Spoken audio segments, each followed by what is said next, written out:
కులం తక్కువనో, బలం తక్కువనో, ధనం లేదనో, హోదా లేదనో, గొప్పవారు కాదనో, ఏమంటే బలవంతులు కాదనో, జ్ఞానం లేదనో, బుద్ధి లేదనో, ఏమంటే మనలోను ఈ లోకంలో ఉన్నవారు ఎవ్వరు మనలో కోరుకోరు.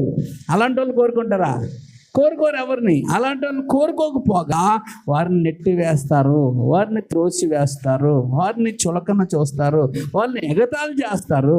అని నా యేసయ్య అలాంటి వారందరినీ చేర్చుకొని వారిని బాగు చేస్తాడు. హల్లెలూయా.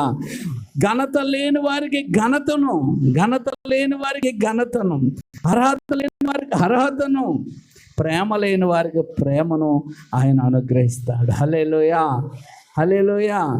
అందుకే ఈరోజు అనేకులు ఏమంటే గొప్ప గొప్ప వారిగా ఏమంటే పేరు ప్రఖ్యాతలతో వారు ఊరేగుతున్నారంటే దానికి కారణం యేసుక్రీస్తు ప్రభువారే.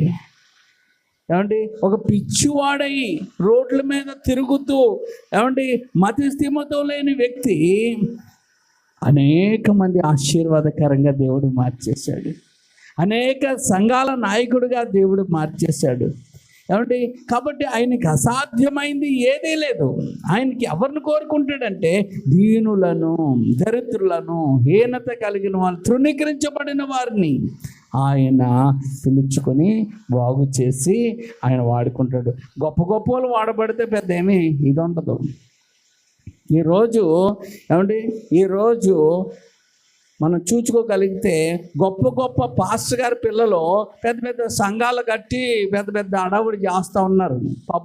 పబ్బు కల్చరు, పెద్ద థియేటర్లో వాళ్ళు అలా కట్టడం, వాళ్ళ బాబులు పునాది వేసేసారు. వాళ్ళ బాబులు ఏం చేశారు? పునాది వేసేసారు, బిల్డింగ్ కట్టేసారు. ఇప్పుడు నుంచో చెప్పమంటే పెద్ద ఏముంది వాళ్ళకి. వాళ్ళ బాబు పరిచర్య గొప్పది. దేవుని స్తోత్రం, హల్లెలూయా.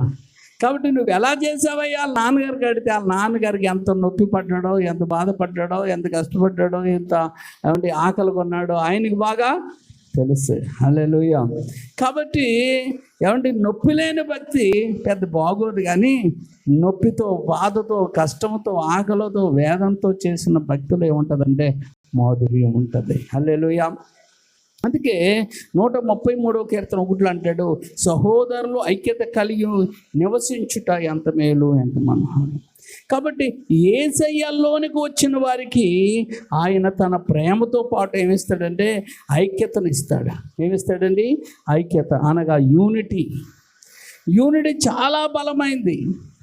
మనం చూడండి, కాకులు చూడండి, ఏ కాకైనా ఒక కాకిని కొడితే ఆ కాకి కింద పడిపోతే అక్కడికి ఎన్ని కాకులు వస్తాయంటే వేల కాకులు వచ్చేస్తాయి.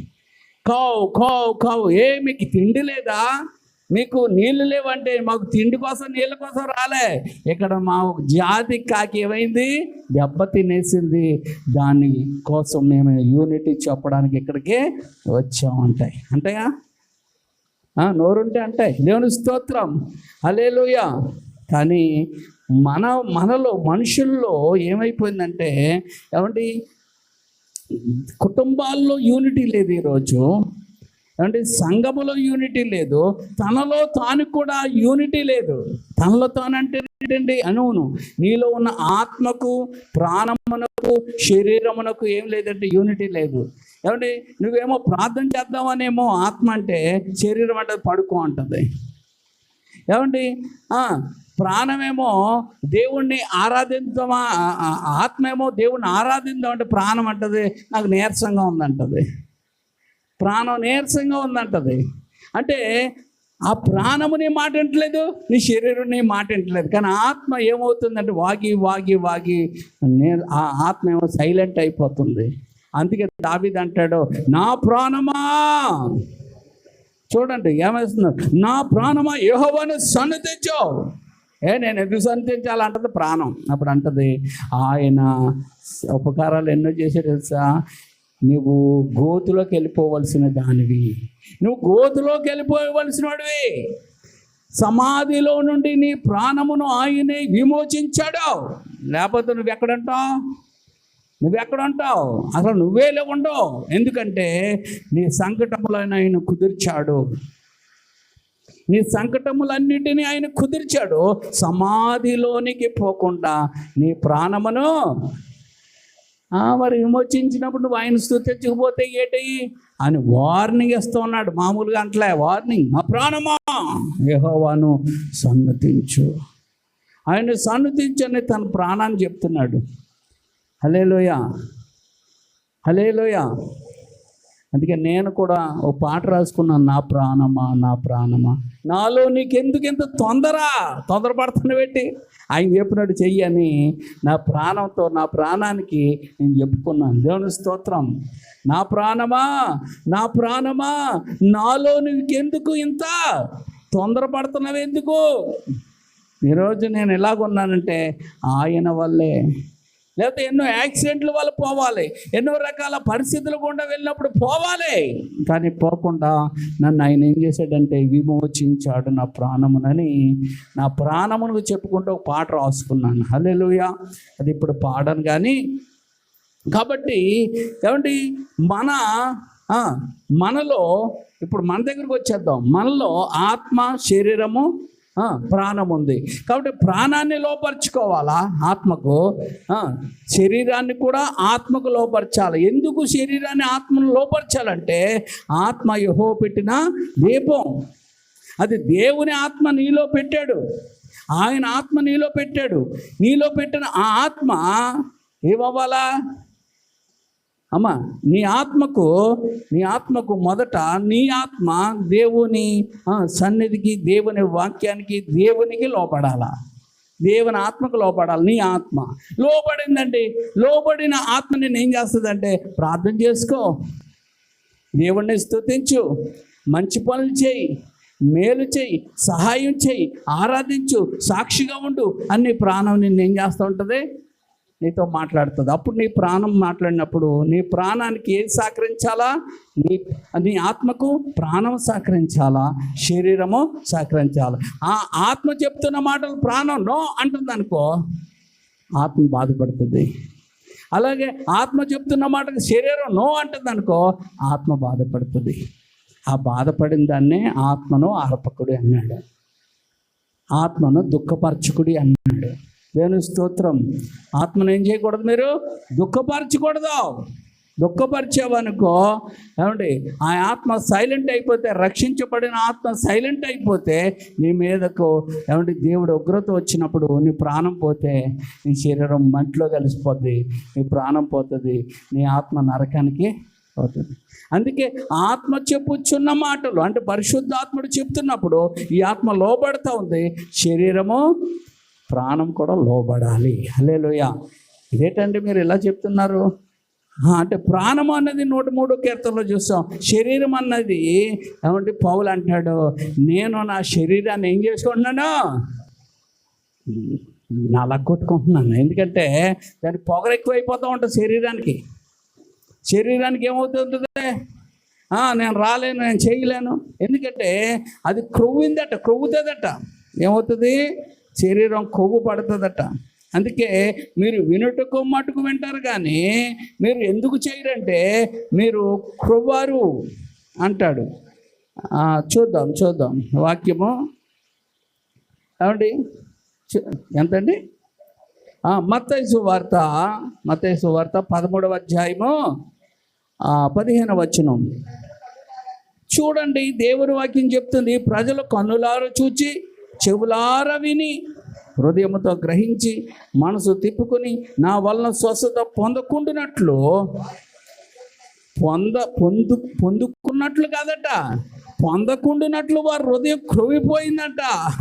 వారి చెవులు వినడానికి మందలైపోయాట, వారి కన్నులు మూసుకుంటున్నారట. అందుకని ఎలాగున్నారంటే వినటం మటుకు వింటున్నారు కానీ గ్రహింపరు, చూచుటకు మటుకు చూతురు కానీ ఎంత మాత్రమో దేవుని ప్రణాళిక చిత్తం తెలుసుకోవట్లేదు. నువ్వు ఎందుకు వచ్చావు ఈ లోకానికి? నువ్వు ఎందుకు వచ్చావు? ఏ పర్పస్ నిమిత్తం దేవుడు నిన్ను చేసుకున్నాడు? ఏ పర్పస్ నిమిత్తం నిన్ను నిలబెట్టాడు? ఏ పర్పస్ నిమిత్తం నిన్ను ఆశీర్వదించాడు? ఏ పర్పస్ నిమిత్తం నిన్ను స్వస్థపరిచాడు? ఏ పర్పస్ నిమిత్తం నిన్ను బ్రతికించాడు? ఈ విషయాలు మాకెందుకులేండి? మేము తింటాం, మా తాగుతాం, మేము పడుకుంటాం, మా ఇష్టమైతే వెళ్తాం, లేకపోతే వెళ్ళం. అందుకే మన ఆత్మ చెప్పుచున్న మాట చెవి గలవాడు విన్నంటే ఏంటి తెలుసా? విని అనుసరించేవాడు, ఇలాగ ఆలోచించేవాడు. ఈ మధ్యన కొంతమందికి ప్యాషన్ ఏమైపోయిందంటే, ఎక్కడైనా గద్దించే వాక్యం వచ్చిందనుకో వెంటనే చర్చి మార్చి ఇంకో చర్చికి వెళ్ళిపోతున్నారు. ఏమ్మా మన చర్చికి రావట్లేదు, ఏ చర్చ్ అయినా ఒకటేలేండి. అబ్బో, ఏమంటారా? ఏ చర్చ్ అయినా ఒకటే. ఎవరు చెప్పారు ఏ చర్చ్ అయినా ఒకటే? ఏ చర్చ్ అయినా ఒకటే అయితే ఒక మసీద్ చాలు. ఏమంటే ఒక టెంపుల్ అయితే చాలు అన్నట్టు. మరి ఎన్ని సంఘాలు ఎందుకు పెట్టాడు? అందుకే బైబిల్ గ్రంథంలో కొందరిని కాపర్లుగాను, కొందరిని అపోస్తులుగాను, కొందరిని బోధకులుగాను, కొందరిని అన్నాడంటే ఒకడు సరిపోడేటి ఒక ఏరియాకి. సరే అయ్యి వదిలేయండి. ఏమండి, మీకు బోధకులు అనేక మంది ఉండొచ్చు, కానీ మీకు తండ్రి ఒకడే ఉంటాడు అన్నదిగా. అంటే నువ్వు టీవీలో చూడొచ్చు, ఒకవేళ హైదరాబాద్ వెళ్తే అక్కడ ఏదైనా మరి ఇక్కడ సంఘం రాలేవు కాబట్టి అక్కడ సంఘానికి వెళ్ళొచ్చు. బెంగళూరు వెళ్తే ఇక్కడ రాలేవు కాబట్టి అక్కడ సంఘానికి వెళ్ళొచ్చు. మరికో చోట ఉంటే ఆ సంఘానికి వెళ్ళచ్చు. ఏ సంఘానికి వెళ్ళినా నీ సంఘం ఏది? ఇదే. మళ్ళీ అక్కడి నుంచి వచ్చేస్తావు కదా, అది నీకు సొంతం అవ్వదు. హల్లెలూయా. కాబట్టి ఏమండి, భారతదేశం నుంచి ఏ దేశం వెళ్ళినా కానీ వాళ్ళు ఎంత అక్కడ ఉద్యోగాలు ఎన్ని సంవత్సరాల నుండి ఉద్యోగం చేసినా కానీ వాళ్ళు ఎక్కడికి రావాలా? మళ్ళీ భారతదేశానికి రావాలా? కాబట్టి నువ్వు అక్కడున్న ఆ సంఘానికి వెళ్తే వెళ్ళావు, బోధలు వింటే విన్నావు, బాగానే ఉంది. కానీ నీ సంఘం ఏదంటే నీ సంఘము గ్రేస్ ప్రేయర్ హోమే. హల్లెలూయా, హల్లెలూయా. అందుకే దీన్ని ఏమంటారంటే తల్లి సంఘము అంటారు. ఏమంటారండి? తల్లి సంఘం. మరి తల్లి సంఘం అయితే మరి తండ్రి ఎవడండి? అలాగ అడిగే వాళ్ళు కూడా ఉన్నారు. తండ్రి ఆయనే. హల్లెలూయా. తండ్రి ఎవరండి? తండ్రి ప్రభువే. అందుకే ఏమండి, సేవకులు పోలికలు పోలుస్తాడు. అందుకని ఈ లోక సంబంధమైనవి ఎక్కువగా మన లోన పెట్టడానికి వీలు లేదనమాట. హల్లెలూయా, హల్లెలూయా. కాబట్టి మనము తెలుసుకోవాలి ప్రతిదీ. నన్ను దేవుడు ఎందుకు ఈ లోకంలో కలుగు చేశాడు, నేను ఎందుకు పుట్టాను అంటే. అందుకే ఏసన్ గారు భలే ప్రశ్న వేసుకున్నారు. నేనెందుకని నీ సొత్తుగా మారితిని, యేసయ్యా నీ రక్తముచే కడగబడినందున, యేసయ్యా నీ రక్తముచే కడగబడినందున, నేనెందుకని నీ సొత్తుగా మారితిని. హల్లెలూయా అని తనను తాను ప్రశ్నించుకొని పాట పాడుకున్నాడు. మనం కూడా చాలాసార్లు పాడతాం కానీ ఆలోచన చెయ్యం. కాబట్టి నీకొక స్థలం ఉన్నది, నీకొక పని ఉన్నది, నీకొక ప్రణాళిక ఉన్నది. ప్రతి ఒక్కరికి ఒక్కొక్క ప్రణాళికలో మీరున్నారు.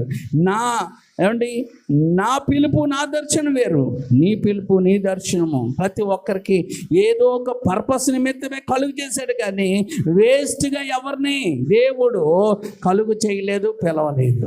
హల్లెలూయా, హల్లెలూయా. అందుకే ఎవరు చేయవలసిన పని వారికి ఉంటుంది. అందుకని కొంతమందికి పంచిపెట్టే పరిచర్య, కొంతమందికి తుడిచే పరిచర్య, కొంతమందికి సర్దే పరిచర్య, కొంతమందికి ఇచ్చే పరిచర్య, కొంతమందికి వండే పరిచర్యలు నానా రకములో. కొంతమందికి డబ్బులు ఇచ్చే పరిచర్య. వాళ్ళు పనులు చేయలేరు, వారు ఏం చేస్తారు? ఆ పనికి ఖర్చు పెట్టడానికి ధనమును సమకూరుస్తూ ఉంటారు. అందుకే వీళ్ళు చేయట్లేదేంటి, వాళ్ళు చేయట్లేదేంటి, వీళ్ళు అందరూ అన్ని రకాల పనులు చేస్తారు, కానీ ఒకే రకమైన పని చేయదు. ముక్కు చేసే పని ముక్కు, నోరు చేసే పని నోరు, కళ్ళు చేసే పని కళ్ళు, చెయ్యిలు చేసే పని. కానీ నాకులాగే అందరూ ఒకే రకమైన పని చేయాలనుకుంటాం, అది మన అజ్ఞానం అన్నమాట. అందుకే సంఘంలో నానా రకమైన మనుషులు, నానా రకమైన పనులు, అయితే మనందరం ఏకత్వం కలిగి ఉండాలి. హల్లెలూయా. మన శరీరంలో ఈ భాగాలు ఎలాగైతే ఒక్క ఐక్యతగా ఉండి పనిచేసి మనకు మేలు చేస్తున్నాయో, మనందరము ఏం చేయాలా? శిరస్సు చెప్పినట్లుగా మనం చేస్తే మనకి ఎంత సౌలభ్యంగా ఉంటుందో, అలాగే మన ప్రభువు చెప్పినట్లుగా మనం చేస్తే మనకు అన్నీ బాగుంటాయి. దేవుని స్తోత్రం. హల్లెలూయా. సాతానుడు చాలా కుట్ర కలిగినాడు, అందుకే యూనిటీని పాడు చేస్తాడు. మొదట ఎక్కడ పెడతాడు చిచ్చు? మొదట ఎక్కడ పెడతాడండి? మొదట ఎక్కడ పెడతాడు తెలుసా? కుటుంబంలో పెడతాడు. మొదట ఎవరికెవరికి పెట్టేస్తాడు తెలుసా? ఏమండి? ఎఫెసీయులకు రాసిన పత్రిక 5వ అధ్యాయం చివరి వచనం చదవండి, అర్థమవుతుంది మీకు ఎవరికి ఎడతాడు. ఆడు మొదట ఎట్టాడు. ఆ పాప అక్కడి నుంచి వచ్చింది. మొదట ఎక్కడి నుంచి వచ్చింది? 5:31 చివరి వచనం.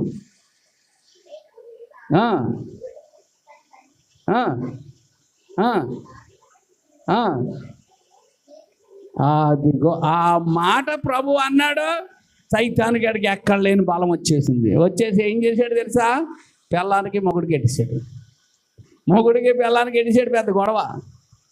వాళ్ళిద్దరూ ఏకంగా ముద్దుగా చక్కగా హాయిగా నవ్వుకుంటూ గంతులు వేసుకుంటూ తిరిగేవారు చక్కగా ఆదాము అవ్వని. అలాంటి వారి మధ్యలో గడ ఏం చేసేసాడు? ఏకంగా ఉంటారు అన్నాడు. ఆడు వాళ్ళు ఇద్దరు కాకుండా ఎలాగుంటారు? ఒకలాగా ఉంటారంటే నేను గొప్ప నువ్వు గొప్ప అన్నట్టుగా ఏం చేశాడు? ఆదాము చెప్పిన మాట అవ్వ వినకుండా ఆ పోం మాట విన్నారు. అందుకే ఆడవాళ్ళు చాలా బలహీనమైన ఘట్టంలే. ఎవరైనా ఏదైనా చెప్పారనుకో అదెట్టుకొని ఎలాడతారు. ఖచ్చితంగా నేను అన్నదే కరెక్ట్ ఇలాగే ఉంటుంది అన్నమాట. అందుకని ఆలోచన చేయరు ఎక్కువ ఆడవాళ్ళు. సాతాను గడ్డ ఏం చేశాడు? వచ్చి మెల్లిగా నేను అనుకుంటాను ఆదాము దగ్గర కూడా వెళ్ళుంటాడు, కానీ ఆదాము లొంగడని తెలిసిపోయింది. అందుకని పక్కటెముకలో తీసిన ఆవిడ ఉన్నది కదా అని ఆవిడ దగ్గరికి వెళ్తే ఆవిడ ఏం చేసింది? ఏమంటే నోరుమై నువ్వు నాకు చెప్తున్నావు అనలే, అవునా అన్నది.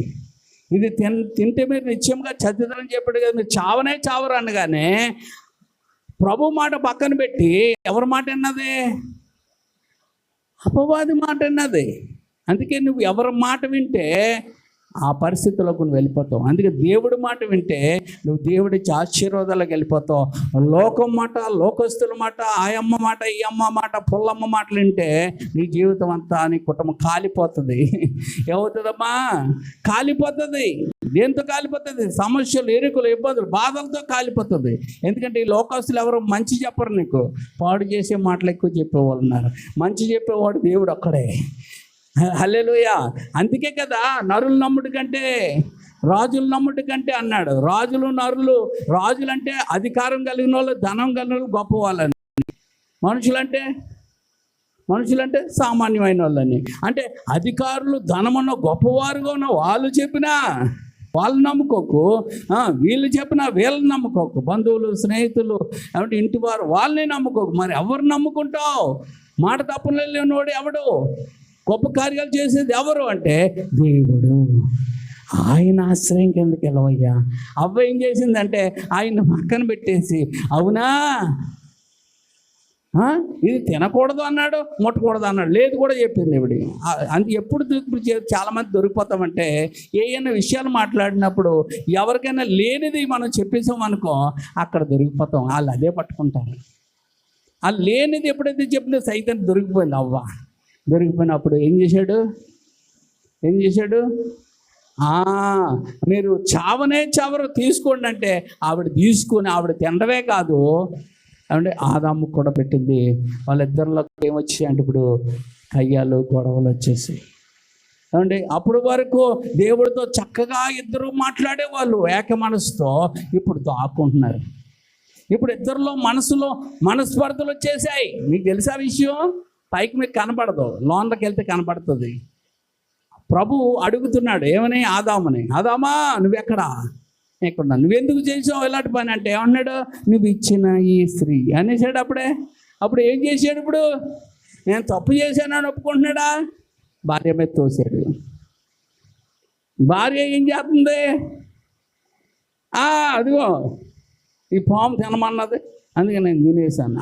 తప్పు ఒప్పుకుంటుందా? నెట్టేసే స్వభావం వచ్చేసింది.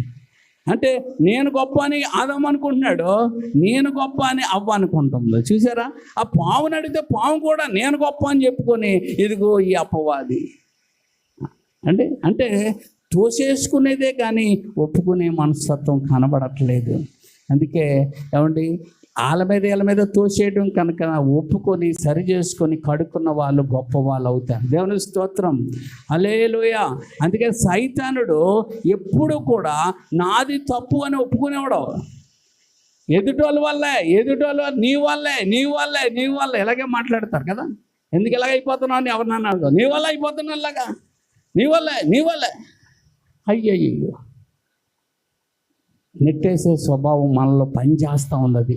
అది సైతానుడు పనిచేసి ఇంట్లో గొడవలు ఏంటంటే విపరీతమైన గొడవలు పెడుతున్నాడు. ఈ గొడవల్లో చచ్చిపోయిన వాళ్ళు అనేక మంది ఉన్నారు. భర్త చచ్చిపోయిన వాళ్ళు ఎక్కువ, భార్య చచ్చిపోయిన వాళ్ళు ఎక్కువ. ఎందుకయ్యా నా భార్య ఎంత మంచిదో మరీ అయితే చచ్చిపోయింది. ఏ విషయంలో? చిన్న విషయంలో చచ్చిపోయింది. నా భర్త ఎంత గొప్పవాడో ఏమైనా చనిపోయాడు. ఏ విషయంలో చనిపోయాడు? చిన్న విషయంలో చనిపోయాడు. అంటే అపోహల్లో కూడా అనేక మంది చచ్చిపోయిన వాళ్ళు బోల్డ్ మంది ఉన్నారు. అక్కడ అమ్మాయి చూడండి, ఏమండి, చాలామంది ఒక వ్యక్తి అయితే ఒక ఆమెను దుడ్డు కరెట్టుకొని కొట్టి చంపేసాడు. ప్రేమించి పెళ్లి చేసుకున్నాడట. మళ్ళీ అంటే ప్రేమించి పెళ్లి చేసుకున్నాడు, ఎలా చెప్పగలిగాడు అంటే సాతానుడు ఏం చేస్తున్నాడంటే భార్యాభర్తల్లో దూరిపోయి ఐక్యతగా ఒకటిగా ఉండవలసిన వారిని ఏం చేస్తున్నాడు? ఒకళ్ళనొకళ్ళు దూషించుకునేటట్లుగా, ఏలుపెట్టి చూపించుకునేటట్టుగా, వారిని ఒకరినొకరు నిందించుకునేటట్టుగా, ఒకరి మాట నీ మాట కరెక్ట్, నా మాట కరెక్ట్, నీ మాటే కరెక్ట్ అని, ఆమె నీ మాటే కరెక్ట్ అని ఇద్దరు ఒప్పుకునేటట్టుగా చేయట్లేదు. నేను కరెక్ట్, నువ్వు కరెక్ట్ అదే, ఆయన నేను కరెక్ట్, నువ్వు కరెక్ట్ అది. అలాగైతే తెగుతుందా? సమస్య సర్దుబాటు అవుతుందా? మీరు గొప్పలేనండి, నేను గొప్పలే, కానీ మనలో వచ్చిన సమస్య గొప్పది కాదు. దీన్ని పక్కన పెడదామంటే ఎంత బాగుంటుంది. దేవుని స్తోత్రం. అది ఎక్కడ వస్తుందంటే దేవుని వాక్యంలోంచి వస్తుంది. అది ఎక్కడి నుంచి వస్తుంది? తగ్గించుకోవటం, సరి చేసుకుంటాం, దిద్దుకోవటం, లోబడడం, పశ్చాత్తాపడడం, మార్చుకోవటం, కలుసుకోవడం అన్నీ ఇందులో ఉన్నాయి. హల్లెలూయా. అందుకే వాక్యము మనల్ని ఐక్యపరుస్తుంది, వాక్యము మనల్ని సరిచేస్తుంది, వాక్యం మనల్ని క్షమిస్తుంది, వాక్యం మనల్ని బలపరుస్తుంది, వాక్యం మనల్ని స్థిరపరుస్తుంది, వాక్యం మనల్ని దీవిస్తుంది. హల్లెలూయా. వాక్యమే. అందుకే వాక్యానికి చాలా విలువను మనము ఇవ్వాలన్నమాట. కాబట్టి అందుకే అంటాడు, ఏమంటే ప్రాణానికి వార్నింగ్ ఇచ్చాడు దావీదు గారు. రెండోదిగా పౌలు గారు ఆ శరీరానికి వార్నింగ్ ఇచ్చారు. శరీరాన్ని ఏమంటున్నాడు? నేను భ్రష్టుని అయిపోతానేమో ఎంత పని చేసిన తర్వాత అని నేనేం చేస్తున్నానంటే నా శరీరాన్ని నేనేం చేస్తున్నాను? లనగొట్టి దాన్ని లోపరుస్తున్నాను. అది లోపరుస్తున్నాడు, అది గొప్ప. దేవుని స్తోత్రం, హల్లెలూయా. అందుకే వాక్యము గొప్పది. అందుకే సహోదరులారా, ఐక్యత కలిగి ఉండట ఎంత మేలు, మీకు ఎంత మనోహరమైందో తెలుసా? ఐక్యత ఉండాలి. అందుకే భార్య భర్తలో ఐక్యత ఉండాలని. భర్త మాటకు భార్య గౌరవాల, భార్య మాటకు భర్త గౌరవాల. భార్యను చాలా ఏళనగా మాట్లాడకూడదు. నీ ఇంట్లో ఉన్నప్పుడు నువ్వు ఎలాగైనా మాట్లాడు, కానీ బయట మాత్రం నీ భార్యకి ఏమి ఇవ్వాలా? గౌరవం ఇవ్వాలి. అంటే ఎలాగన్నా అంటే కాదు, అంటే ఏదైనా అనాలన్నా అక్కడ పర్వాలేదు, కానీ అందరి ముందు నువ్వు ఏదైనా మాట అన్నావా, ఇంకా మాటను పట్టుకొని గొడవలు ఇంట్లో పెద్ద అవుతూ ఉంటాయి. దేవుని స్తోత్రం. అందుకే భార్య బలహీనమైన ఘట్టమని సన్మానించాలంటాడు. అందుకే మనం బలహీనమైన ఘట్టమని ఆయన సన్మానిస్తున్నాడు. అందుకే ఇంటిలో భార్య బలహీనమైన ఘట్టమని పురుషులు సన్మానించాలట, గౌరవించాలట, ప్రత్యేకపరచుకోవాలట. అలాగే సంఘం బలహీనమైన ఘట్టమని ఆయన మనల్ని ఏం చేస్తున్నాడు? సన్మానిస్తున్నాడు. అందుకే మన లోపాలు పొరపాట్లను ఆయన క్షమించి కడుగుతూ ఉంటాడు. హల్లెలూయా. ఎందుకంటే మన బలహీనురాలేమో, మనం బలహీనం అని తెలుసు ఆయనకి. అందుకే బల్ల కార్యక్రమం అదే. దేవుని స్తోత్రం. నిన్ను దిద్దుకొని కడుక్కొని సరి చేసుకొని క్షమాపణ పొందుకొని ఆయనకి ఇష్టమైన ప్రియురాలిగా నువ్వు ఉండాలని. హల్లెలూయా. అదే కదా చెప్తాడు. అంటే ఎఫెసీయులకు రాసిన పత్రిక 5:21-22 అదే కదా అంటాడు. అది కలంకమైనను ముడత అయినను అట్టిది మరి ఏది లేకుండా తన స్వరక్తం వాక్యమనే అంటే ఉదకముతో స్నానము చేయిస్తున్నాడంట. వాక్యం అనే ఉదకముతో నన్ను ఏం చేస్తాడు అంటే పవిత్రపరచబడతావు, శుద్ధీకరించబడతావు. మడతలు, డాగులు, మచ్చలు అట్టిది ఏది లేకుండా ప్రత్యేకపరచబడాలన్నదే ఆయన చిత్తం. అందుకే వాక్యం. దేవుని స్తోత్రం. అంతేగాని వాక్యము ఏదో వినేసి వెళ్ళిపోయేది కాదు, నన్ను సరి చేసుకొని దిద్దుకొని కడుక్కునేది అనమాట. హల్లెలూయా, హల్లెలూయా. చూడండి ఎఫెసీయులకు రాసిన పత్రిక 4:1. ఎఫెసీయులకు రాసిన పత్రిక 4:1 సమాధానమును బంధము చేత ఆత్మ కలిగించు ఐక్యమును కాపాడుకొనుట యందు శ్రద్ధ కలిగిన వారై అన్నాడు. హల్లెలూయా, హల్లెలూయా. అంటే మీరు సమాధానం అనే బంధం, ఏ బంధం అండి? సమాధానం అనే బంధం ఉండాలి. 1, 2. అందుకే సమాధానం ఉండదు ఇంట్లో. భార్యాభర్తలకు ఉండదు, పిల్లలకు ఉండదు, కుటుంబాలకు ఉండదు. అందుకే ఈ కుటుంబం ఎన్ని రకాలైన అన్నీ ఉన్నా కానీ బాధలతో, ముఖం దిగులుతో మనుషులు ఉంటారు. అందుకే కుటుంబం భార్యాభర్తలు బాగుండాలి, కుటుంబం బాగుండాలా, సంఘం బాగుండాలా. హల్లెలూయా. సంఘంలో కూడా మనందరూ సమాధాన బంధం చేత నింపబడాలా. కుటుంబంలో భార్యాభర్తలు సమాధాన బంధంతో నింపబడాలా. అంటే తల్లిదండ్రులు పిల్లలు సమాధానం అనే బంధం చేత నింపబడాలి. అలాగే మనం సంఘంలో కూడా సమాధానం అనే బంధం చేత మనం నిలబడాలా. అది ఎప్పుడు మనకు కలుగుతుందంటే, ఐక్యత సమాధానం ఎప్పుడు వస్తుందంటే ఆత్మ కలిగించు వాళ్ళది. అది ఆత్మకు మనం లోబడినప్పుడు మనం దిద్దుకోవడానికి ఇష్టపడతాం అండి, మలుచుకోవడానికి ఇష్టపడతాం, క్షమాపణ చెప్పుకోవడానికి ఇష్టపడతాం. కాబట్టి ఒప్పుకున్న వాళ్ళు గొప్పవాళ్ళు. హల్లెలూయా, హల్లెలూయా. నేను ఒక మాట మీకు ఒకటి చెప్తాను. ఏంటంటే ఈ లోకంలో ఏమండి మనవాళ్ళు అనేవాళ్ళు కొంతమంది ఉంటారనమాట. దేవుని స్తోత్రం. హల్లెలూయా. దీనికి ఒక స్టోరీ చెప్పాలి మీకు. ఏంటంటే ఒక వ్యక్తి వ్యాపారం చేసి బాగా సంపాదించాడట. సంపాదించి ఒక మంచి ఒక ప్లేస్ తీసుకొని ఊరు చివర ఒక ప్లేస్ తీసుకొని అందులో మంచి బిల్డింగ్ కట్టాడట. మంచి బిల్డింగ్ కట్టి తన ఏకైక కుమారుడిని పిలిచి, ఒరే బాబు, మంచి బిల్డింగ్ కట్టాం కదా, మన వాళ్ళందరికీ ఏం చేద్దాం, పార్టీ ఇద్దాం, విందిద్దాము. కాబట్టి ప్రత్యేకంగా నువ్వు వెళ్ళి అందరికీ, మన ఊరు వాళ్ళందరికీ చెప్పి వాళ్ళు తీసుకురా అన్నాడట. అని ఏర్పాట్లు చేసి పంపించాడట. ఈయన వెళ్ళి అందరికీ చెప్పి వచ్చాడట. ఏమని చెప్పాడు అంటే, అందరికీ చెప్పేసి వచ్చిన తర్వాత అక్కడ ఎవరు వచ్చారంట, వచ్చిన వాళ్ళు ఆటో డ్రైవర్ ఒకడు వచ్చాడట, మరొక ఆయన ఏమో తుడుచుకున్నవాడు వచ్చాడట, మరొక ఆయన వచ్చాడట, మరొక ఆయన మోటార్ బైక్ మీద వచ్చాడట. ఇలాగా ఎంతో ఊరోళ్ళందరికీ చెప్తే అక్కడికి వచ్చిన వాళ్ళు ఎంతమంది అంటే 100 మంది 50 మంది వరకు వచ్చారట. ఎంతమంది? 100 మంది 50 మంది వరకు వచ్చారంట. ఊర్లో ఎంతమంది ఉన్నారు? 10,000 మంది ఉన్నారు. అంటే ఇంతమంది వచ్చారు, ఎవరు రాలేదు. అప్పుడు ఊరే మనోళ్ళందరినీ తీసుకురమ్మంటే వీళ్ళందరినీ తీసుకొచ్చేవాడు దిక్కుమాలోళ్ళని, మనోళ్ళని తీసుకురాబట్టే నువ్వు వీళ్ళని తీసుకొచ్చేవాడు, ఏమైనా బుర్ర పని చేసిందా అని తండ్రి అడిగాడట. అప్పుడు చెప్పాడట కుమారుడు, నాన్న మనోళ్ళందరి దగ్గరికి వెళ్ళాను.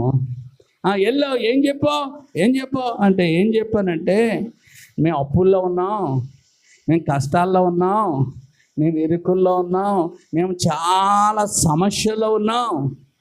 కాబట్టి మీరు ఏదైనా సాయం చేయడానికి ఈరోజు 11 గంటలకి మీరు అందరూ వచ్చేయండి, 12 గంటలకి కొంచెం మాకు హెల్ప్ చేయాలా, కొంచెం మాకు సహాయం చేయాలా, కొంచెం మాకు ధైర్యపరచాలా. కాబట్టి మీరు మా కష్టకాలంలో మీరు మాకు తోడుగా ఉండడానికి రండి అని బంధువులకి, స్నేహితులకి, అందరికి, ఊరోళ్ళకి కూడా, తెలిసిన వాళ్ళకి అందరికీ చెప్పుకొని వచ్చాడట. తెలియని వాళ్ళకి అందరికీ కూడా చెప్పాడట. ఎవరు వచ్చారు?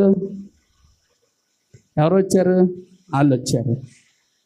కాబట్టి వీళ్ళు ఎవరు మనోళ్ళు కాదు కదరంటే అప్పుడు చెప్పాడట, వీళ్ళే మన వాళ్ళు, నిజమైన వాళ్ళు. మనకు కష్టం ఉందంటే, నష్టం ఉందంటే, ఇరుకు ఉందంటే, ఇబ్బంది ఉందంటే, బాధ ఉందంటే వీళ్ళు సహాయం చేయడానికి, మన కొరకు నిలబడటానికి, మనల్ని ఓదార్చడానికి మనకి కోసం ఇక్కడికి వచ్చారు. వీళ్ళే నిజమైన మన వాళ్ళు. ఎవరు? మన వాళ్ళు. దేవుని స్తోత్రం. ఈరోజు నువ్వు అనుకుంటున్నావేమో, మాకు మా రక్త సంబంధాలు వీళ్ళు చూసేస్తారేమో, ఇదిగో మా బంధువులు వీళ్ళు చూసేస్తారేమో, ఇదిగో మా వాళ్ళు మా స్నేహితులు వీళ్ళు చూసేస్తారేమో అనుకుంటున్నామేమో. నీ స్నేహితులు, నీ బంధువులు, నీ రక్త సంబంధులు, అవండి నీ ఇరుగు పొరుగు వాళ్ళు వీళ్ళు కాదు నీ సొంత వాళ్ళు. వాళ్ళు ఎవ్వరు కాదు నీ సొంత వాళ్ళు.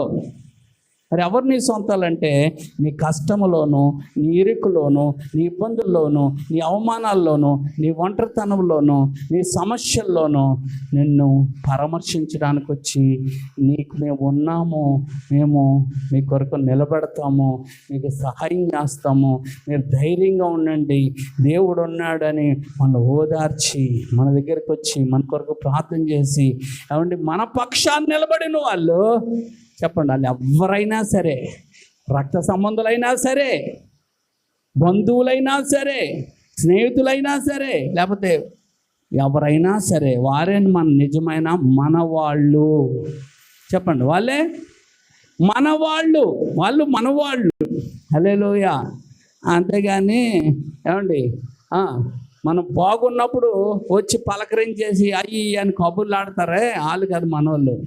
మనము కష్టాల్లో, నష్టాల్లో, దుఃఖములో, వేదనలో, ఆవేదనలో, కృంగిపోయిన తనంలో ఉన్నప్పుడు మేమున్నాము, మీకు భయపడకండి, ప్రార్థన చేద్దాం, దేవుడు సహాయం చేస్తాడని మనల్ని బలపరిచి, మనలను ధైర్యపరిచి, మనకు సహాయం చేసి మనకు బొవ్వ పెట్టిన వాళ్ళు చెప్పండి మన వాళ్ళు, మన నిజమైన వాళ్ళు. వాళ్ళు మన నిజమైన వాళ్ళు. అలాంటి వారి కొరకు ఇంకొక మాట చెప్తున్నాను. అలాంటి వారు నీకు తెలిస్తే కనుక, అలాంటి వారు మనం తిట్టినా, తెలిసి తిట్టినా, తెలియక తిట్టినా, ఏదో మనలను ఏమండి మన మీద ఏదో అన్న ఒక మాట అన్నా, తెలుసన్నా తెలియకన్నా, అలాంటి వాళ్ళ మాటలను మనం పట్టించుకోకూడదు. దేవుని స్తోత్రం. అలాంటి వారిని మనం పోగొట్టుకోకూడదు. పడతాం మనోళ్ళేగా. వాళ్ళెవరు? వాళ్ళెవరు? మనోళ్ళు. మన కష్టకాలంలో మనకు తోడుగా ఉండేవాళ్ళు, మన బాధల్లో మనకు తోడుగా ఉండేవారు, మనకు వేదనలో మనకు తోడుగా ఉండేవారు మనోళ్ళు. వాళ్ళు ఏ విషయంలో పోగొట్టుకోవద్దు. పోగొట్టుకుంటేనే అంత అజ్ఞానం నీకంటే అంత దౌర్భాగ్యం ఎవరో ఉండరు. అందుకే సంఘము ప్రభు బిడ్డలుగా ఉండాలా. సంఘము ప్రభు బిడ్డలుగా ఉండాలా. సంఘం అంటే నా వాళ్ళు అన్నట్టు ఉండాలా, నా వాళ్ళు అన్నట్టు ఉండాలా. హల్లెలూయా. అంతేకాని సంఘంలో ఉన్న వాళ్ళు ఒకరికొకరు గోతులు తీసుకునేటట్టుగా, లేకపోతే ఒకరినొకరు ఏలు పెట్టి చూపించి నిందించుకునేటట్టుగా, ఒకరినొకరు నిందించుకునేటట్టుగా ఉండకూడదు. అందుకే ఒకరికొకరు వందనాలు చెప్పుకున్నట్టు ఉండాలని బైబిల్ చెప్తుంది. ఒకరికొకరికి ఏముండాలా? వందనాలు చెప్పుకోండి. నిందించుకోవద్దు, ఆవిడ దూషించుకోవద్దు. ఎవరికైనా ఒకవేళ కష్టం ఉంటే వారి కోసం ప్రార్థన చేసాం, అవసరమైతే సహాయం చేసేటట్టుగా నీవు నేను మనం ఉండాలి. అందుకే మన వాళ్ళెవరో బయట వాళ్ళెవరో నువ్వు తెలుసుకున్నది ఏంటంటే నీ కష్టాలు, ఇరుకులు, ఇబ్బందులు, బాధలు, శోధలు, అప్పులు ఉన్నప్పుడే. హల్లెలూయా. అందుకే అలాంటి సమయంలో ఎవరైతే నీతో ఉండడానికి ఇష్టపడతారో చెప్పండి, వాళ్ళే నిజమైన మన వాళ్ళు. దేవుని స్తోత్రం. హల్లెలూయా. హల్లెలూయా. ధనము నీకుంటే అందరూ వస్తారు, దరిద్రుడవైతే దరికెవ్వరు రారు. ధనము నీకుంటే దరిద్రుడవైతే దరికెవ్వరు రారు. ఎవరిని నమ్మినా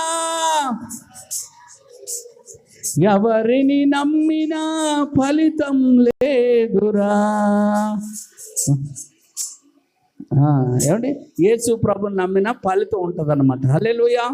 ఆ ధనం నీకుంటే అందరూ వస్తారు. ఒకసారి మా కుదిరి గారు భయంకరమైన కడుపు నొప్పి వచ్చేసింది.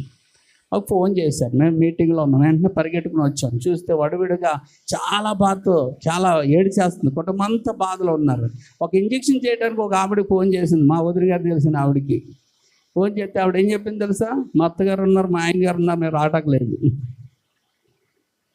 ఎంత సొడివుడు అడిపోతూ ఉంటే ఒక ఫోన్ చేస్తే రాలే.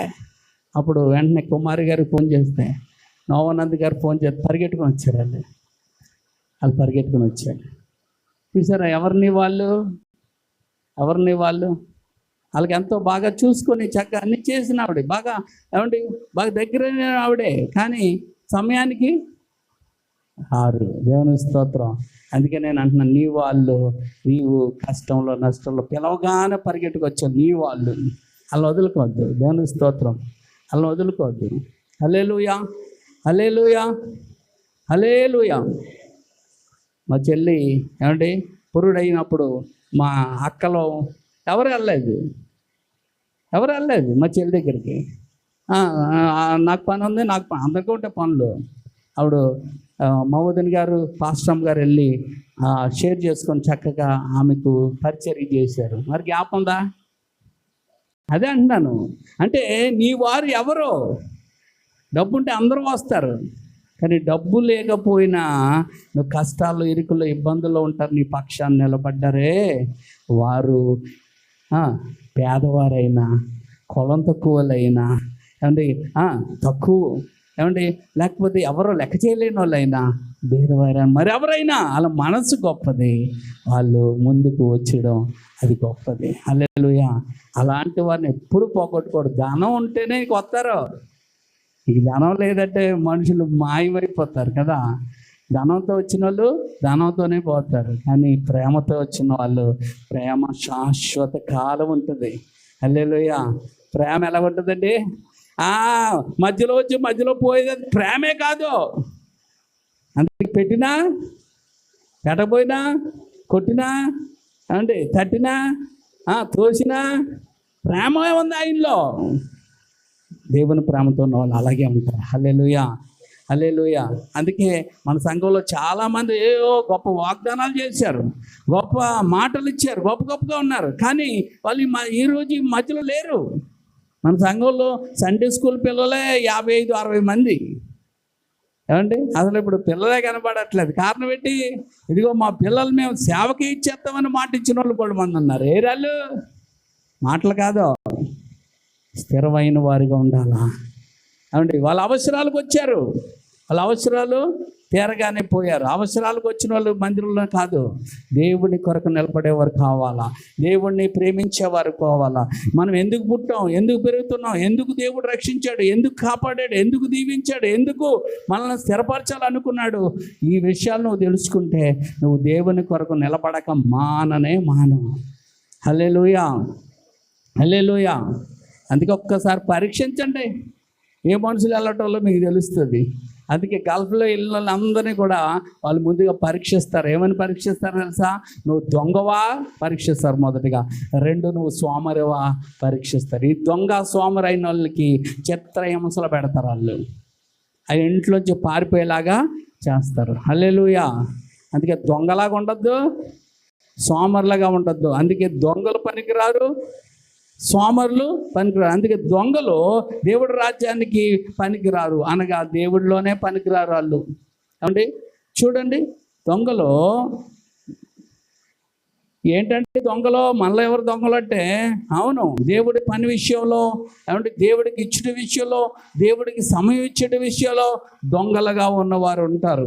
అలాగే సోమరులు ఎవరంటే దేవుడి పని తప్పించుకొని తిరిగేవారు. వారికి కూడా ఏమంటే దేవుడి రాజ్యానికి వారు వెళ్ళరన్నమాట.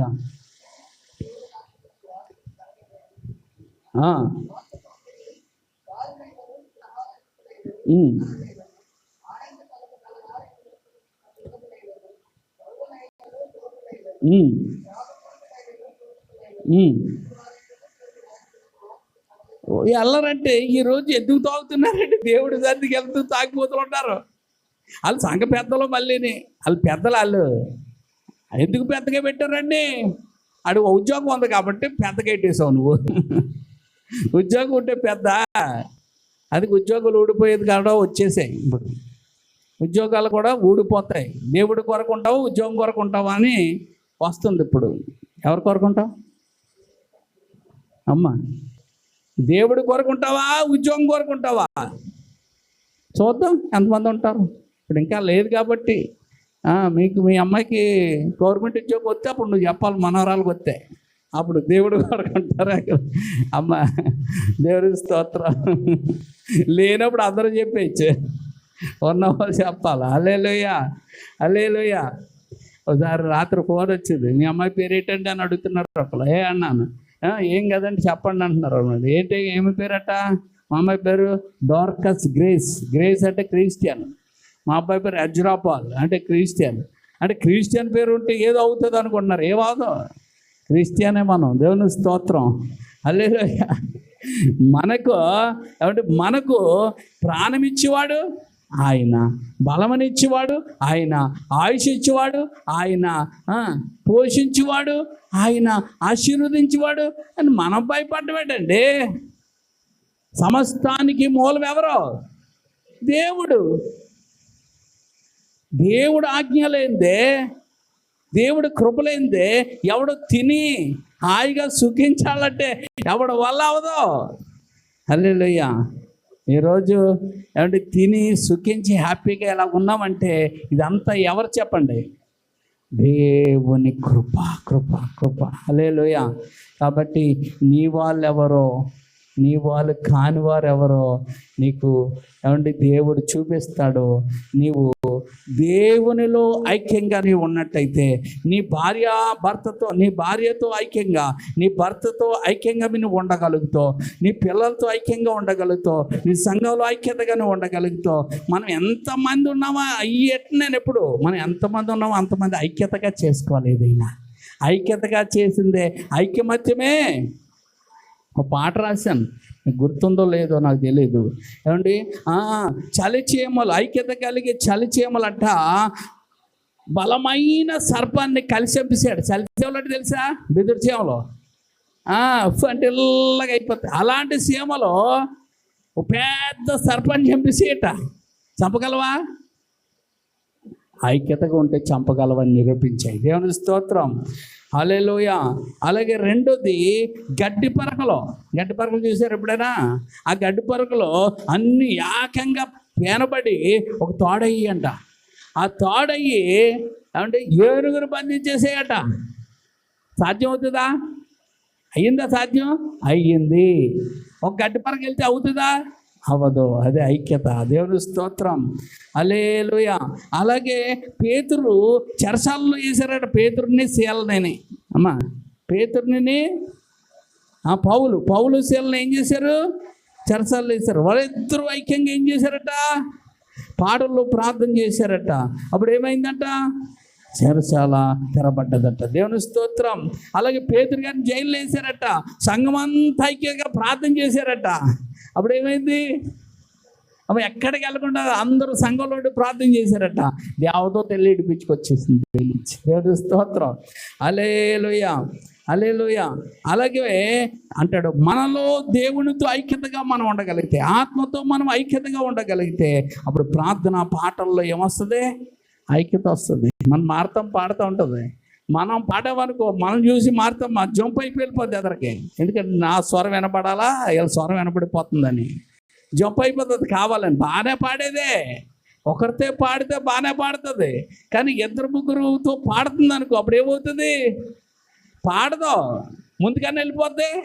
లేకపోతే వాళ్ళు పాడేసిన తర్వాత వెనకాలకన్నా వెళ్తుంది. ఎందుకంటే నాది వినపడాలా. మారుతాం కాబట్టి ఉంది. ఇంకోళ్ళు ఎవరన్నట్టు మళ్ళీ బాధపడతారు. కాబట్టి మారుతాం బాగా ఎగ్జాంపుల్గా ఉంటుంది మనకి. అందుకని నువ్వు గట్టిగా పాడుతున్నావు అనుకో, అసలు పాడదు. అసలు పాడుతున్నాం ఎలా చూస్తుంటుంది.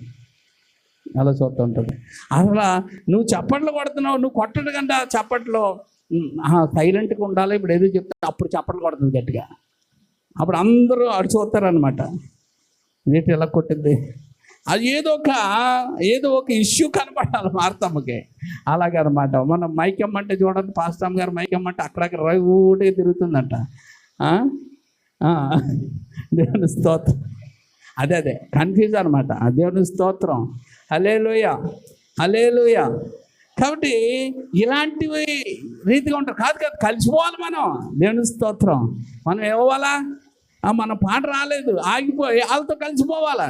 ఒకసారి పాడితే రాలేదు, వినాలా, రెండోసారి కలిసిపోవాలా. దేవుని స్తోత్రం. కలిసి పాడాలా, హల్లెలూయా. కలిసి పోవాలా, కలిసి నడవాలా, హల్లెలూయా. అంతేకాని మనం ఏదో సపరేట్గా ఉందాం అనుకోకూడదు. సంఘం కలిసిపోవాలా. దేవుని స్తోత్రం.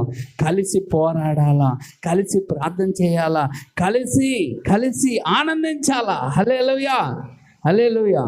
అందుకే అది ఎంత మేలవుతుందంటే అదే సహోదరుల ఐక్యత కలిగి ఉండుట ఎంత మేలు, ఎంత మనోహరం. ఆ 3 వచనాలలో ఉంది. ఆ 3 వచనాల్లో గంభీరమైన వర్తమానం ఉందండి, గంభీరమైనది. ఆ 3 వాక్యాలు విని ఒక ఆయన ఒక కూటాలు పెట్టాడు, ఆశీర్వాద కుటుంబ పండుగలని. ఆ కుటుంబాల ఇళ్ళు అందరూ కూడా ఆశీర్వదించబడ్డారు. అందుకే సంఘానికి నువ్వు ఒక్కడ వస్తే నీ ఇల్లు ఎప్పుడు అలాగే ఉంటుంది. కానీ కుటుంబం అంతా వచ్చి నిలబడినప్పుడు కుటుంబంలో కొడుకు చేయవలసిన పనులు, తండ్రి చేయవలసిన పనులు, భార్య చేయవలసిన పనులు, పిల్లలు చేయవలసిన పనులు, భర్త చేయవలసిన పనులు ఇవన్నీ చెప్పడం వల్ల, వారు దిద్దుకోవడం వల్ల కుటుంబం ఐక్యతగా ఉంటుంది, కుటుంబం ఏకమనసు అవుతుంది. అందుకే ఈరోజు తండ్రి ఎంట ఉంటాడు, కొడుకు ఎంట మాటలో. కొడుకు ఎండకపోవడం వల్ల ఈరోజు తండ్రి ఆ మాటలు విని దిద్దుకుంటే కొడుకు దిద్దుకోడే. కొడుకు తిరగబడేలాగా, కొడుకు రకరకాలుగా మాట్లాడు, కొడుకు ఎలా పడితే అలాగ ఉండేలాగా ఉంటాడు. ఈరోజు ఏమండి, కొడుకు వచ్చాడు, దిద్దుకున్నాడు, కోడలో రాదు. కానీ కోడలికి ఏమీ తెలియదు కనుక కోడలు ఏమంటే ఆ కుటుంబాన్ని లాక్కొని పీక్కునేలాగా ఉంటారు. కాబట్టి కుటుంబం అంతా వస్తే ఒక్క దెబ్బకు మారిపోతారు. అందుకే మీకు ఏమంటే ఉప్పాడ కానీ దుమ్ములపేట కానీ వాళ్ళు సంఘాలకు వెళ్ళగలుగుతారంటే కుటుంబాలతో వెళ్తారు. అందుకే కుటుంబం అంతా ఏదైనా అంటే ఒక మాట మీద ఉంటారు. అందుకే ఒక్క మాట మీద ఉండాలా. కానీ మనము ఇంట్లో ఒక మాట చెప్తే ఒక మాట వినరు. ఎందుకంటే మనం చాలా మేధావులు. అందుకే ఒకరు వస్తే ఇంటికాడ ఒకరు రారు. అందుకే అందరూ వచ్చినప్పుడు ఏమనుకుంటారంటే, ఒరేయ్ నాతో దేవుడు మాట్లాడాడు, ఏమంటే నాతో దేవుడు మాట్లాడాడు, నాతో దేవుడు మాట్లాడాడు అని ఒకళ్ళొకరు అనుకొని ఏం చేసుకుంటారు, సరి చేసుకొని ఐక్యముగా కలిసి వారు దేవుణ్ణి ఘనపరచగలుగుతారు. హల్లెలూయా. అందుకే కుటుంబాలు ఆశీర్వదించబడాలంటే కుటుంబాలుగా రావడానికి ఇష్టపడాలి. అందుకే కనీసం మన క్రిస్మస్లోనో గుడ్ ఫ్రైడేలోనో ఏదో ఒక విషయం చెప్పి వారిని తీసుకొచ్చి కూర్చోబెట్టగలిగితే, దేవుడి మాట ఏదో ఒక మాట అని పట్టుకోగలిగితే కుటుంబం మేలు పొందుకుంటుంది. హల్లెలూయా, హల్లెలూయా. అందుకే కుటుంబాలు ఆశీర్వదించబడాలని ప్రార్థన చేయడం మంచిదే. మారలేని వాళ్ళు ఆశీర్వదించబడితే ఆడు మునుపటి కంటే ఎక్కువ చెడిపోతారు కదా. నువ్వు అనుకుంటావు, అయ్యో ఆశీర్వాదం అంటే ధనం వచ్చింది, అన్ని భోగాలు వచ్చాయి, కానీ నా కొడుక్కి ఏమైపోయింది, లివర్ పాడైపోయింది, తాగి తాగి తాగి లివర్ పాడైపోయింది, డాక్టర్లు బ్రతకంటున్నారు. ఏంటండి పరిస్థితి? కాబట్టి మారవలసింది ఏంటి? ముందు ధనం ఆశీర్వాదం కాదు, ఏమవ్వాలా? ఏం కావాలా? మనసు మరి రక్షణ పొందుకోవాలి. హల్లెలూయా. అది ఏమున్నా ఏమి లేకపోయినా గొప్ప ఆశీర్వాదం అనమాట. అందుకే ఇక్కడ ఏముందో చూడండి. అక్కడ ఏమంటే 133వ కీర్తన 3వ వచనం, ఆ ఐక్యత నివసించుట మేలు మనోహరము. అది ఎలాగుంటుందంటే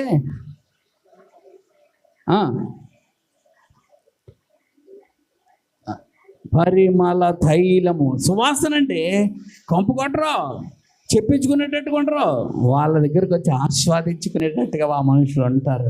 3వది సియోను కొండ మీద దిగివచ్చు హెర్మోను మంచు వలె వారు తెల్లగా అందంగా ఆనందంగా వారు ఉంటారు. అక్కడ ఏముంటుందంటే ఆశీర్వాదము, శాశ్వత జీవము అక్కడ ఉంటుంది. ఎందుకు ఉంటుందంటే అది యెహోవా అన్నాడు, ఏయ్ ఆశీర్వాదమా, శాశ్వత జీవమా, వారు నా చెప్పిన మాట వింటున్నారు కనుక మీరు అక్కడ ఉండండి అంటాడంట. దేవుని స్తోత్రం. అవి వెళ్ళి అక్కడ ఉంటాయి. హల్లెలూయా. ఎందుకంటే ఆయన ఏం చెప్తే అవి వింటాయి, మనం వినం అంతే. అవి అంటే కానీ మనమేనం. అందుకే మన జీవితాల్లో ఏమంటే కార్యాలు చూడలేకపోతున్నాం. అందుకే కొంతమంది ఉన్నారు, ఎంతమంది ఉన్నారు మనకు అనవసరం. ఎంతమంది ఉన్నా ఎలా ఉండాలా? యూనిటీ, ఐక్యత. ఆ యూనియన్లు అంటారు. యూనియన్లు అంటే ఏంటి? యూనియన్ అంటే ఐక్యతగా మేము ఉన్నామని చెప్పడం. అందుకే కంపెనీ వాడికి ఇదిగో మేము అంతా యూనియన్ ఉంది, నీవు మా జీతాలు పెంచకపోతే రేపు నుంచి అని ఒకడన్నాడు అనుకో, ఆయన ఏం చేస్తారు? నా జీతం పెంచకపోతే రేపటి నుంచి నేను రాను అన్నాడు అనుకో, ఏం చేస్తారు? అదే అందులో పనిచేసే వాళ్ళు అందరూ అంటే ఏం చేస్తారు? నోరు మూసుకొని ఈ నెల పెంచలేను కానీ బాబు ఒక 2 నెలలు పెంచి అయ్యాక మాత్రం మీకు పెంచుతాను అంటాడు. దాన్ని ఏంటంటారు? యూనియన్. చెయ్యకపోతే ఏం చేస్తారు? వాళ్ళు డిమాండ్ చేయకపోతే సమ్మె చేస్తారు. ఏం చేస్తారు? సమ్మె. మొత్తం అంతా ఆగిపోతుంది కదా. అందుకే అప్పుడప్పుడు చూడండి, జూనియర్ డాక్టర్లు సమ్మెలు చేస్తూ ఉంటారు. హాస్పిటల్లోకి ఎవరు చూసేవాళ్ళు ఉంటారు మనకి కదా. అలాగా వెంటనే వాళ్ళకి కావాల్సినవన్నీ కూడా ప్రభుత్వం చేస్తుంది. హల్లెలూయా. కాబట్టి యూనిటీ మనకి ముఖ్యం. ఒక్కడ మాట్లాడితే అందరూ వాడి మీద పడిపోయి తీసి పడేస్తారు, కానీ యూనిటీగా నిలబడితే ఏదైనా చేయగలం. అందుకే క్రైస్తవుల్లో లేనిది ఏంటో తెలుసా? ఈరోజు యూనిటీ లేకుండా సైతం గడి చేశాడు. సమాధానం లేదు, యూనిటీ లేదు. అందుకే సమాధానము, యూనిటీ ఆత్మకు లోబడితే ఆత్మ కలిగిస్తుంది. అందుకే మనకంటే ఏమంటే అన్ని జనుల్లో ఉన్న వాళ్ళలో మంచి యూనిట్ ఉంది. ముస్లింలో భలే యూనిట్ ఉంటుంది తెలుసా మీకు? ఏమంటే మరి ముస్లింలో పరిశుద్ధాత్మ లేడు, వాక్యం లేదు, వాళ్ళకి ఎలాగండి యూనిటీ వచ్చిందంటే? వాళ్ళకి యూనిటీ ఎలాగొచ్చింది తెలుసా? ప్రేమ ఉన్నది వాళ్ళలో. ఏముంది? ఇటు మనవాడు, వీళ్ళు మనవాళ్ళు, మన అనే ఆ ప్రేమ ఉన్నది కనుక ఆ మన అనేది ఏం చేస్తున్నారని కలిసి ఉండేటట్టుగా చేస్తుంది. అందుకే ఎప్పుడు ఇది మనది, ఇది మన పని, ఇది నా పని, ఇది మనందరి పని అని ఎప్పుడైతే అనుకుంటావో అప్పుడు ఏమొస్తుంది? నీకు బాధ్యత వస్తుంది, యూనిటీ వస్తుంది. కాబట్టి ఎప్పుడు వాళ్ళ పని వీళ్ళ పని అనుకోకండి. మన పని అనుకున్నప్పుడు మనం చేస్తాం, మన వాళ్ళు అనుకున్నప్పుడు మనం కలిసి ఉంటాం. దేవుని స్తోత్రం. కాబట్టి ఈరోజు ఈ మాట దేవుడు మనతో మాట్లాడాడు గనక ఏమండి ఒక చరణం పాడుకొని మనం ముగించుకుందాం. హల్లెలూయా, హల్లెలూయా. ఐక్యత కలిగి చలిచీమలు బలమైన ఏనుగును బంధించెనుగా. ఐక్యత కలిగి చలిచీమలు బలమైన సర్పమును చంపెనుగా. ఐక్యముగా గడ్డి పరకలు బలమైన ఏనుగును బంధించెనుగా. ఐక్యముగా గడ్డి పరకలు బలమైన ఐక్యత, ఐక్యత నాలో, ఐక్యత, ఐక్యత మనలో. వాక్యముతోనే ఐక్యత, ప్రేమతోనే ఐక్యత సాధ్యము.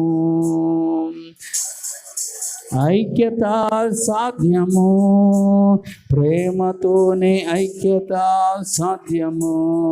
కాబట్టి వాక్యముతో ఐక్యత సాధ్యపరచబడుతుంది. కానీ వాక్యం అన్నా సాధ్యపరచబట్టలేదంటే మనం లోబడటం లేదని అర్థం. అందుకే అన్యజనుల్లో అనేక మంది వారి కుటుంబాల పట్ల, వాళ్ళ జాతుల పట్ల, వాళ్ళ కులతత్వాల పట్ల ఏముంది? వాళ్ళకి ప్రేమ ఉంది. అందుకే వాళ్ళు ఏం చేస్తున్నారు? ఐక్యతగా ఉండగలుగుతున్నారు. వీడు మన క్యాస్టోడరా, వీళ్ళు మన జాతోడరా అని వాళ్ళకి ఏముంది? ప్రేమ ఉంది. ఆ ప్రేమ వాళ్ళని ఒకటిగా చేస్తూ ఉంది. మనకి వాక్యము ఉంది, ప్రేమ ఉంది, కానీ ఉత్తుత్తి ప్రేమ ఉత్తుత్తి వాక్యం లాగా ఉంటుంది. ఉత్తుత్తి ప్రేమ ఉత్తుత్తి వాక్యంగా ఉంటే నువ్వు ఉత్తుత్తిగానే ఉండిపోతావు. అంటే నువ్వే ఉత్తుత్తి ప్రేమ ఉత్తుత్తి వాక్యం కాదు. వాక్యములో నువ్వు లోబడు, వాక్యంలో నువ్వు స్థిరపడు, వాక్యము చేత నువ్వు కడగబడు. హల్లెలూయా. ఆత్మ చేత అప్పుడు నడిపించబడతావు. హల్లెలూయా. అప్పుడేమవుతావు? ఎందరైతే తన ఆత్మను ఏమంటే పొందుకుంటారో వాళ్ళందరూ ఎలా ఉంటారు? చూడండి, రోమాపత్రిక 8వ అధ్యాయం, రోమాపత్రిక 8వ అధ్యాయము 14. దేవుని ఆత్మ చేత ఎందరూ నడిపింపబడుదురో. ఆమేన్. చూసారా, అంటే దేవుని ఆత్మ చేత నడిపించబడడానికి నువ్వు ఒప్పుకోగలిగితే నువ్వు దేవుని కుమార్తెగా కుమారుడిగా ఉంటావు. ఆత్మచేత నడిపించబడిన వారికి ఆశీర్వాద, ఐక్యత, సమాధానం మనకి ఇస్తాడు. హల్లెలూయా. అందుకే ఇప్పుడు కొంతమందే ఉన్నాం మనం. ఒకప్పుడు చాలా ఎక్కువే ఉన్నాం, ఇప్పుడు కొంతమంది అయిపోయాం. ఈ కొంతమందిని కూడా ఐక్యతను పాడు చేయడానికి సైతాడు ఏమండి వాడు తిరుగుతూ ఉన్నాడు. నేను ఇలాగ అంటున్నాను, నేను లెక్క చేయట్లేదు, నువ్వు చూడు, నువ్వు అలాగా, నువ్వు ఇలాగా అని మనకి ఏం చేస్తూ ఉంటాడు? భార్యాభర్తలు గొడవ పెడతాడు, తల్లి పిల్లలకు గొడవ పెడతాడు, ఆఖరి సంఘంలో కూడా గొడవలు పెడతాడు. అవన్నీ పక్కన పెట్టండి. అందుకే మన రాజు నీతిపరుడు, మన రాజు నీతిమంతుడు, దీనుడు, గాడిద పిల్ల ఎక్కాడు ఆయన. కాబట్టి మనం ఎంతగానో మన రాజు అంత గొప్పడైతే అందుకే మనం కూడా ఒకరికొకరు తగ్గించుకొని, ఒకరినొకరు గౌరవించుకొని, ఒకరినొకరు పలకరించుకొని, ఒకరికొకరు ప్రార్థన చేసుకొని యూనిటీగా ఉందాం. ఎవరి మాటలు మనం పట్టించుకోవద్దు. మరి ఎవరి మాట పట్టించుకుందాం? యేసయ్య మాట మనకు కావాలి. హల్లెలూయా. యేసయ్య మాట గారు. హల్లెలూయా. దేవుని స్తోత్రం. ఆ పాట కూడా రాసాం, త్వరలో వస్తుంది. ప్రార్థన చేసుకుందాం, 4 మాటలు చెప్పుకుందాం. అర్థమైందా? కాబట్టి అర్థమైన వాళ్ళందరూ ధన్యులు. అర్థం అవ్వకపోతే మళ్ళీ వీడియో మనది కల్వరి జ్యువెలర్స్ 7 అని మన యూట్యూబ్ ఛానల్లో వినండి, అర్థం చేసుకొని ఆశీర్వదించబడండి. హల్లెలూయా. సరే, 4 మాటలు మనం చెప్పుకుందాం.